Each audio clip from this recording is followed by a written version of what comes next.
is what we should be thinking about doing. Okay. We'll turn the clock on.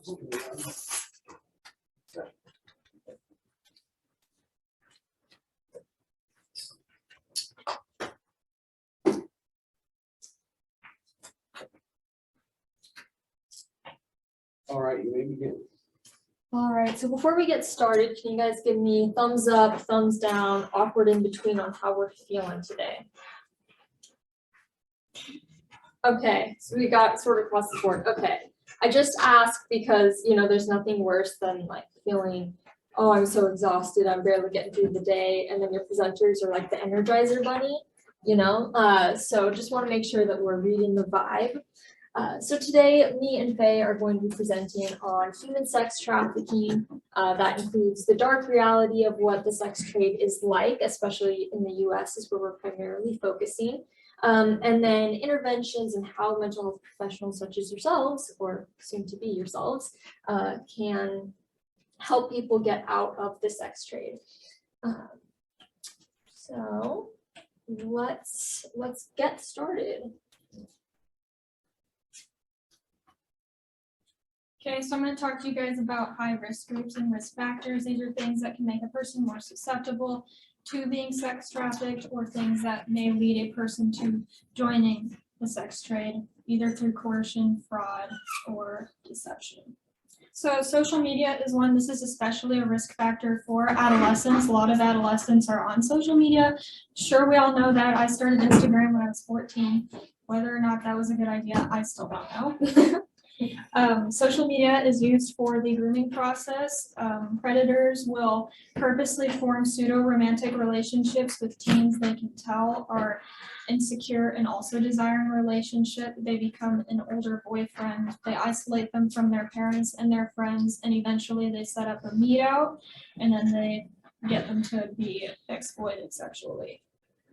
Romances and longing for relationships is usually the main reason. Like I said, 50% of people in one study reported having an older girlfriend or boyfriend that got them into commercial sex trafficking. Also, location matters. Usually trafficking hotspots involve destination cities with lots and lots of highways, easy to travel, especially when people are brought into the country illegally for commercial sex trafficking in new highways and airports.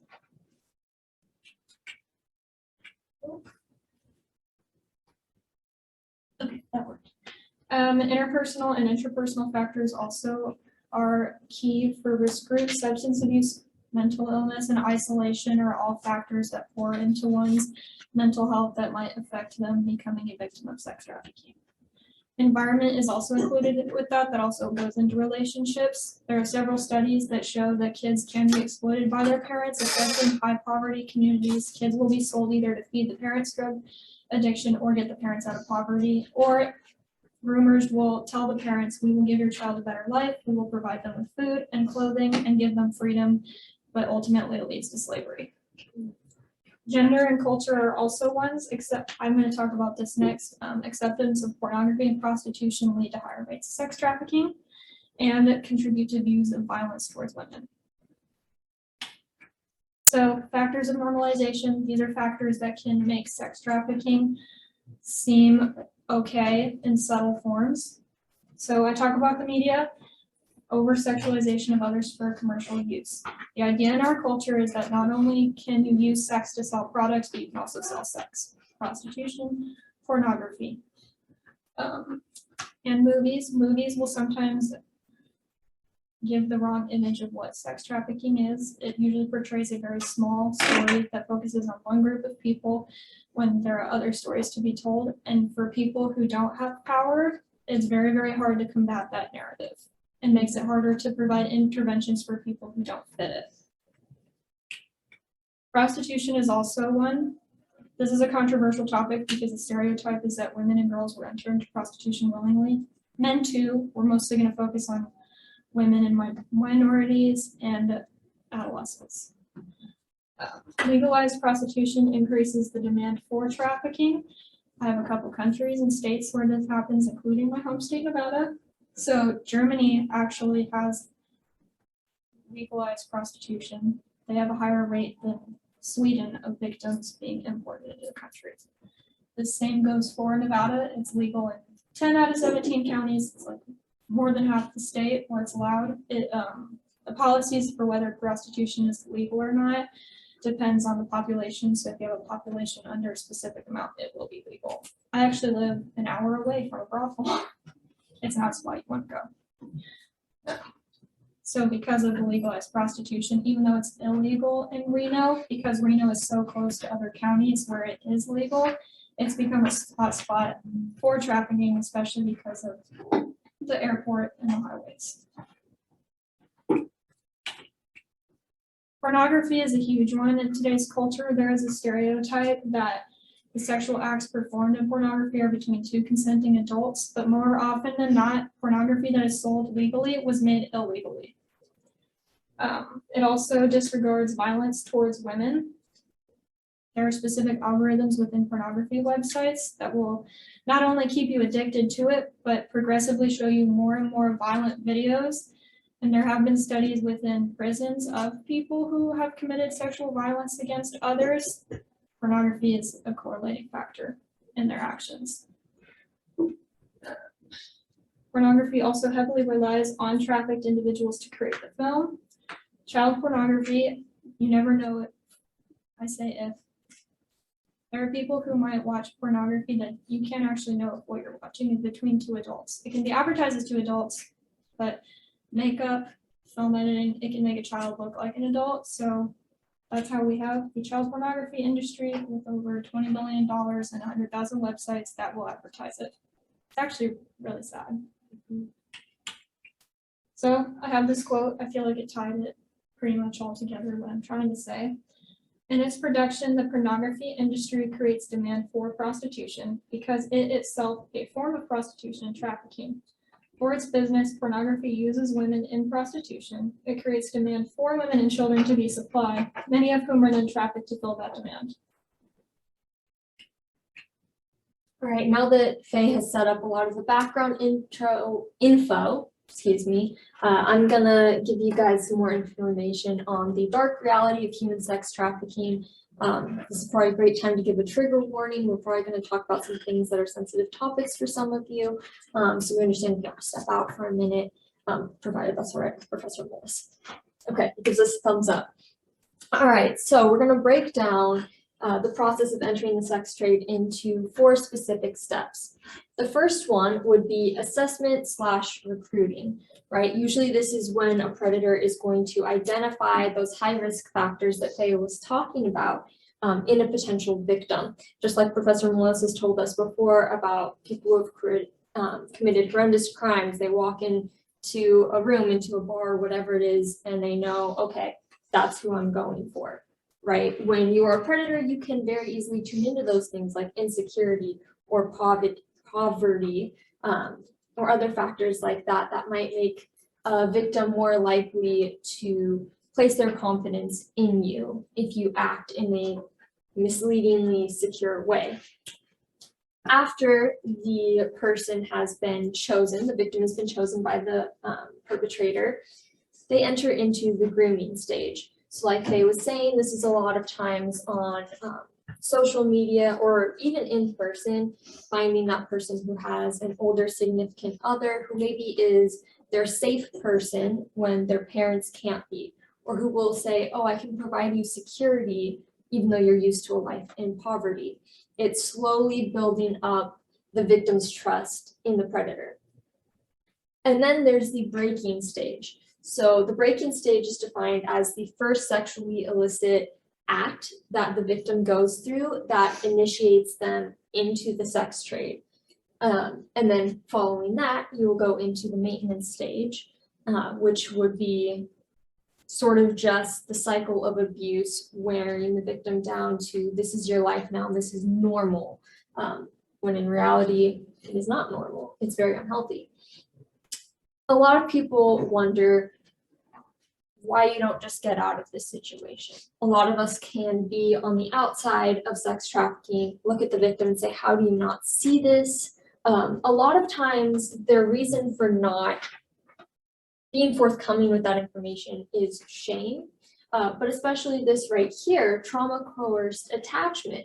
So it's an abusive control dynamic where the predator will exploit power imbalances in the relationship and intermittently dole out punishment and reward, right?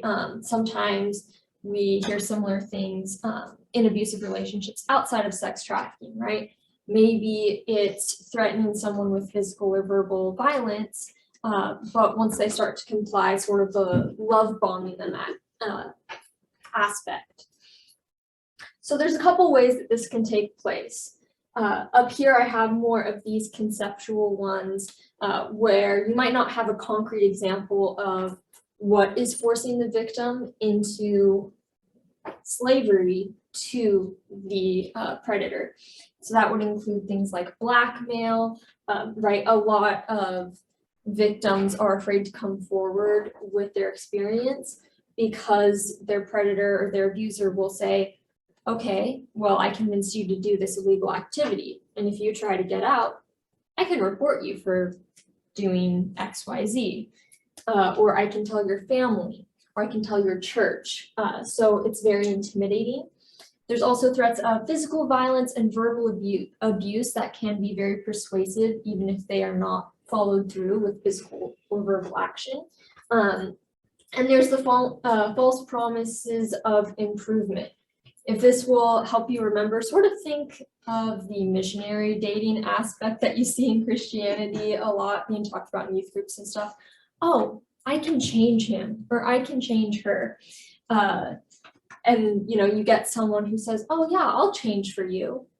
But in reality, what they're realizing is you're willing to accept them at that level of behavior. So as long as they keep promising they're going to improve, chances are you'll stick with them. Now, a lot of missionary dating we discuss in the church is not sex trafficking, but I just bring up that example to help tie that concept in for you guys. There are also concrete ways of intimidating victims out of speaking out, such as sleep deprivation. A lot of times, preventing someone's physical needs from being met can lead to easier manipulability. There's also legal ties. So a lot of times the abuser will take their victim and get signed into things like their bank accounts, get their name on that documentation so that if they try to escape, they're still legally tied together. And it's really hard to clarify, was this consensual? Why is this person trying to run? Like they're just trying to take the money out of the shared account, things like that. And then there's a lot more social aspects when it comes to preventing speaking out about it. There's isolating the victim. A lot of times that has to do with the relocation. If they're not in touch with their family and friends, they're going to be less likely to have those protecting people reach out and say, hey, this isn't good for you. There's also enforcing scripts in response to law enforcement officials and medical professionals. Abusers will sort of quiz their victims on what to say if they meet someone in one of those roles so that they can give the least suspicious answers possible regarding their injuries or illnesses. And then finally, I just wanted to put this little statistic in here because I think that it really just shows the harrowing truth. Once the victim has entered into the maintenance phase, at least according to one study, they serve approximately 13 buyers every single day. I'm just going to let you sit with that for a second while Faye advances to the next slide. Thank you, Nadir. All right, so know the signs. This is very important because, like I said, there's a lot of shame. People don't like to speak out when they're in that victim role. So here's a couple signs that as future counselors or law enforcement officers or whatever it is you may be going into, signs that you can look out for. So the first would be things like branding tattoos, attire that's not appropriate for someone's age or setting, right? A lot of times if you see someone out, wearing a crop top and booty shorts and it's 30 degrees outside, that's what we're sort of talking about. That is not appropriate for the setting. So what is the motivation behind having that level of attire? Inability to name current or previous locations is another clue in. And then there's some minor specific statistics. It's actually interesting, when me and Faye were looking into all of this, there are not a lot of really detailed studies talking about sex trafficking, just because it is so hard to get that information out of people who've been involved in the sex trade. But if you're going to get information, a lot of times it's going to be minor specific. So you might see an older person being with a child late at night or during school hours, or being increasingly demeaning to them. And then of course that can translate into signs of shame, like low eye contact. And another sign to look out for, both in children and adults, would be signs of abuse, right? So this could be bruises, burns, cuts, right? Things that are usually consistent with domestic violence or rape.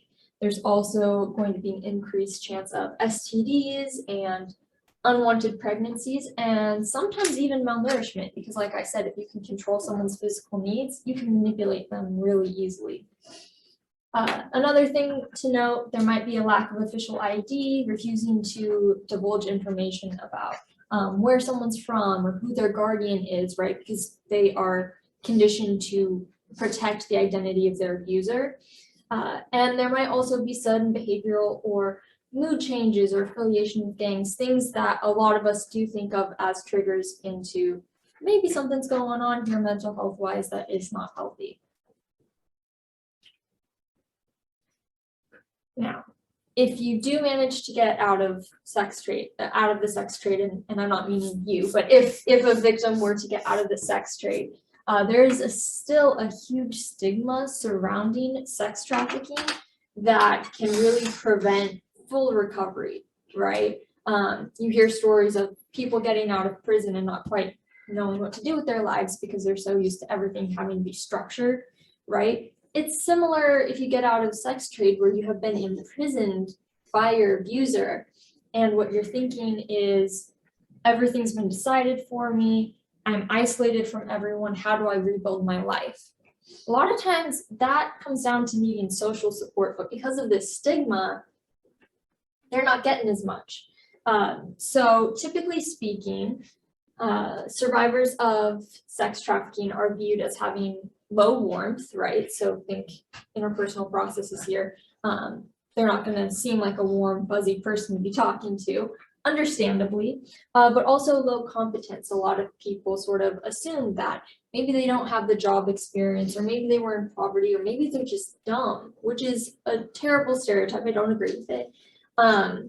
And what that does is it puts them into this category of people that are actively harmed socially because of our perceptions of them.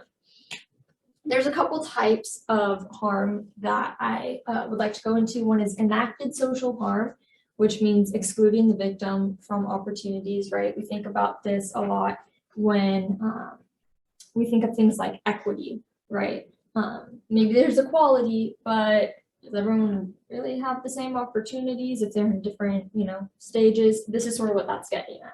There's public stigma, which is avoiding someone who you know is a survivor of sex trafficking, because what if that starts messing with your reputation and you don't want to have that risk?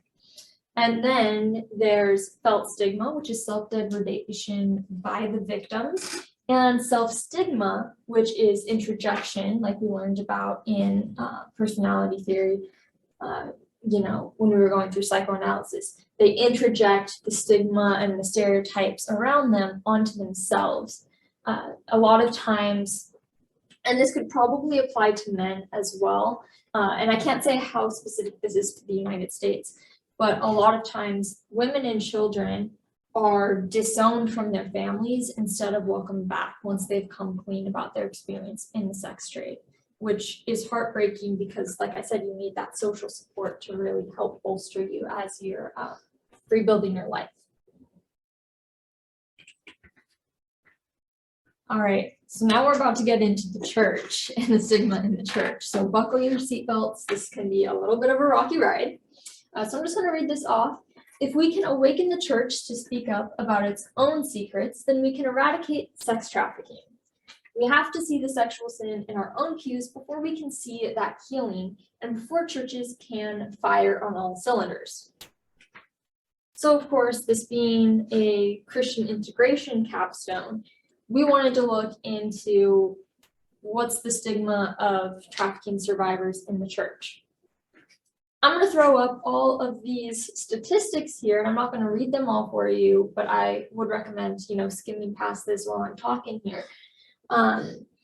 It has been theorized that that stigma might be there because of two reasons. The first being, we all know that humans by nature are hypocrites.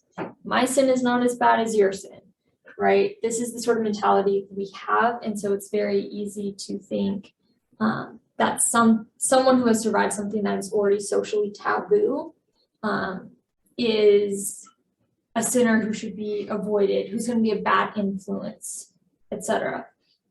But the other is that there's a huge amount of sexual sin in the church already.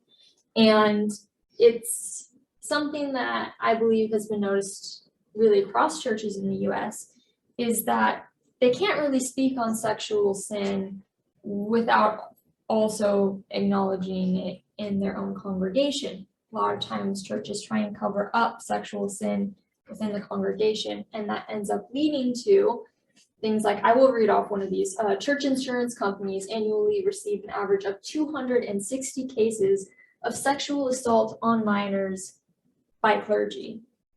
Those are people in the church. A lot of times, if someone is a sexual abuser in the church, they actually hold a position, like an official staff position. And so it's very easy to understand why they might want to avoid calling out those trends of this is what abuse looks like, or preying on the vulnerable, because it's happening in the congregation. So in order to really move past that, as a church, we really need to be willing to accept our own flaws and reach out to the hurting, even when it means that we have to work on things ourselves. Life post-trafficking, again, lots of statistics that I'm going to let you read through on your own while I summarize them. As you would expect, there's a lot of psychological impacts. There's a lot of diagnoses that can go along with surviving sex trafficking. Those would be things like PTSD, depression, multiple personalities, right? Because we know that's a trauma response. Borderline personality disorder, anxiety, etc. I'll just say etc. Like I said, there's a whole lot up here. 41% of survivors attempt suicide at least once. In the study I was getting that statistic from, there was actually a survivor who had attempted 9 times in her life. So it just really shows the level of trauma that these men and women go through. And then there are the physical aspects of things, right? So as we would probably expect, someone who is serving 13 buyers a day, high risk for STDs. There's also things like UTIs and pain during sex. Now, pain during sex, that could be a physical thing, that could be caused by a mental thing, right, with trauma like we learned about in sexuality. A lot of people are also forced to take drugs, again, because control physical need, easy to manipulate. And so then there are over 80% of them have to deal with the effects of substance abuse, which we know can cause a variety of health issues later in life. And 92.2% experienced at least one form of physical abuse, like we talked about earlier. Even though these women, the women who are trafficked, we're still acknowledging that children and men can be trafficked. But women who are trafficked are frequently using birth control. In spite of that, miscarriages are still common because unwanted pregnancies can occur, and abortions can happen, which, miscarriages and abortions, both of those can lead to mental health issues later on as well, regardless of what your stance is on those topics. That's something that studies have showed a pretty strong correlation with. And then lastly, pregnancies that don't result in miscarriage or abortion can still be carried through. And that's another way that a victim can be bonded to their abuser, because they will sometimes have a child with that abuser, which makes it a lot harder to cut ties. All right, I think this is the last thing that I'll say before I let you guys go back to the lovely Faye for a bit. I know you guys are probably tired of hearing my voice, but the reason why me and Faye chose this topic was really that it tied in with both of our career goals. So Faye is going into social work before going into being a marriage and family therapist, right? And you can see through what we've talked about already, that's something that she's going to have to deal with, especially the social work aspect is helping survivors of this, and that's a very tough job. Now, my interest in this was a little more of an oddball piece of the puzzle, I'd say. I want to become a career counselor, but I was inspired to look into this topic more because in the career and life planning department where I work on campus, we do sometimes do extra research into helping people who have criminal backgrounds, right? Not necessarily in trafficking, but criminal backgrounds in general and how that impacts their career eligibility. One of the times that I was looking up how we can help those groups, it came up that I should really look into people who have been trafficked because a lot of times that's overlooked. So I looked into it, I'm looking up resources for jobs for people escaping the porn industry or the sex trade. And I kid you not, half of every page on Google were ads for websites trying to get you back into those industries. Because the people who run those really want you back and know that based on the insecure place in life that you're probably going to be in once you get out is really intense, it's really easy to rope you back in. And if that doesn't disgust you to your core, I don't know what will. So this is something that I was incredibly interested in just because I saw that experience. So it's important to notice a lack of employment history, education, or marketable skills can really get in the way of people getting jobs. But sometimes it's those added factors as well, like a history of criminal behavior, involvement in the porn industry, right? Maybe you have job experience, but it's not in a field that will necessarily be appropriate to put on a resume.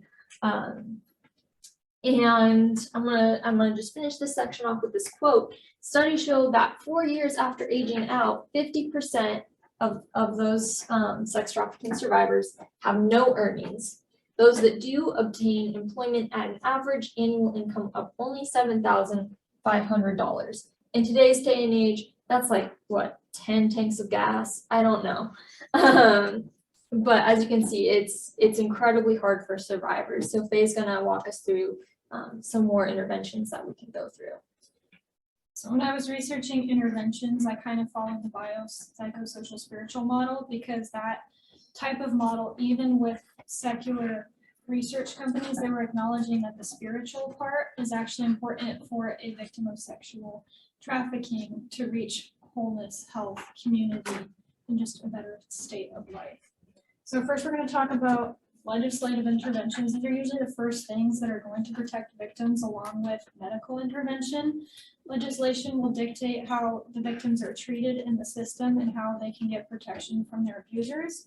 So there's been a long history of policies slowly put in place and amended to get where we are today, but the main one that people still use is the Trafficking Victims Protection Act. So it has criminalized the selling of people for sex through fraud, coercion, and deception. Deception didn't used to be in there.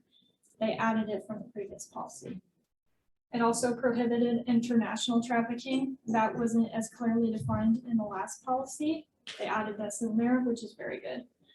And then it also allowed there for resources to be put in place for victims of trafficking who were brought here illegally. So they could get food stamps, visas, refugee status, all these things that would be able to help them and give them resources to get back up on their feet once they got out. So physical or biological interventions, I'm not gonna go over all of them. A lot of the medical interventions are gonna talk about the stats that Jessup provided, combating those. This is usually one of also the first things that happen, because you can't treat someone's mind until they're not dying in front of you in the hospital from these. So they often experience trauma from terminated pregnancies. These are rough cities. If you're homeless and you have an abortion and don't have care, it could cause a serious life-threatening infection. And then if you're adding on being forced into sex after that, while you've been cut open, it's not good. Malnutrition and sexually transmitted diseases are the two top ones globally. Most people will have gonorrhea, chlamydia, trichomoniasis, I should probably practice that, and syphilis. And then malnutrition, especially for children. Desired behavior is sometimes rewarded through substantial meals or taken out to a restaurant. So they will be starved, and then they will be told, if you do this for me, I will take you out and we can get you food. It's another way to keep them oppressed. Psychological interventions, I did this through PTSD because that was another giant thing that almost all of them experience. And just a recap of PTSD, intrusive thoughts and recurring memories, nightmares, irritability, recklessness, other risky behaviors, persistent blame on self for trauma. That one is especially important. They will blame themselves for what has happened to them and think about all the things that maybe they should have done differently, despite it not being their fault. And then also an avoidance of areas that remind them of their traumatic experiences. There are lots of ways you could therapeutically intervene, but I decided to choose this one because it was specifically designed for minors who are coming out of sexual abuse. It's traumatic focused cognitive behavioral therapy. TFCBT, it's like one of the longest acronyms of therapy I've ever seen. So children attend for 12 to 16 weeks with a non-offending parent. Both are taught how to recognize symptoms of trauma and manage it and help the child develop. And it can be applied to adults. I think interventions that use this and combine with other psychological practices could really be something that researchers should focus on. And then spiritual interventions from the Christian perspective. I'm a faith-based person, so I decided to write about this, especially for the spiritual aspect that has been proven to be important. So Christian perspective emphasizes redemption, healing, and community. These are all things that will be important. A person who has been sexually trafficked needs to realize that there can be a redemptive element to their life. It is not hopeless. They can have healing. They can live with others. They don't need to be isolated because of what happened to them. I have allergies, I'm so sorry. There are several organizations. These are just a few that I've found in a book about human sexuality written by two people with PhDs. They focus on trauma. All of the biblical acts could fit into a person who has been human trafficked, but I decided to focus on the fall and redemption. Redemption because they can have it through Jesus. They can live in community with others. And I think that churches should be able to provide groups specifically designed for these people to talk with others and get help that they need and love and care. And then I talked about the fall because the fall shows that this is not the way the world is supposed to be. Humans were intended for harmonious relationships with others and with God, but sin fractured humans' design for flourishment and allowed exploitation and dehumanization to enter into the world. We are now okay with selling people like their products and commodities because of the fall. And that is our presentation. Yeah, but you can. Fantastic job. Guys, quick questions for them. Anything you want to know a little bit more about, and I need you to be kind of laser focused in the question and answer because we have another presentation, but a couple of minutes. Was there any connection with or relation to ethnicities or any type of race or culture that's more involved than another, or is any of that? I don't know about in the United States, but third world countries with unstable governments, low employment, and high poverty are especially susceptible to human sex trafficking. And even though there aren't necessarily specific stats on that for the US, there's stats on things like poverty, which you can usually see an overlap with people in minority groups. Great question. Any other questions?